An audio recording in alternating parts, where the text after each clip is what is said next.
A red alert late at night can never be good news, especially for a COVID-weary public. This is one case. There's no need for people to panic. There's no need for people to be alarmed. Every single Victorian, if you've got symptoms, please go and get tested and don't wait a moment. Thousands answered the call with long queues in Melbourne's southeast. Great turnout. It's good to see Victorians doing the right thing. Been here a couple of times before and it certainly looks as though it's going to be a longer wait than normal. It's all sparked by one case, a support officer at Melbourne's Grand Hyatt, one of the hotels used for the Australian Open Quarantine program, where 6 cases emerged. Look, I think it's probably not rocket science to say that he's probably caught it from one of the cases. The 26-year-old Noble Park man only tested positive after he'd finished working at the hotel.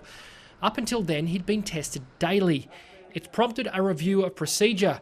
But for Victorians, masks are once again mandatory indoors, including in schools. Numbers at private gatherings have been slashed, but there's no lockdown. And it does mean that potentially thousands of people are at home and away from what they'd rather be doing.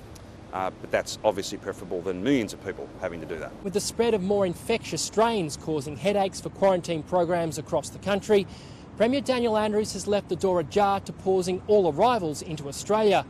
Moving quarantine programs out of cities is also on the table. This virus presents today a more complex and difficult challenge than it did a month ago or 6 months ago, because we've got these hyper-infectious strains. That's just a fact. And that's making the running of a major international sporting event with crowds all the more perilous. I don't think it's worth the risk, even though I love tennis. It should have been cancelled months ago because they know the risks of it all. The postponed lead-in events and the open straw are now rescheduled until tomorrow, with 500 players in isolation until a negative test.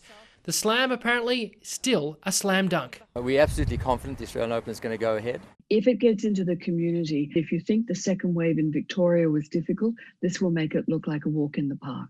Authorities now need to weigh up if it's all worth a walk in this park. Richard William, ABC News, Melbourne.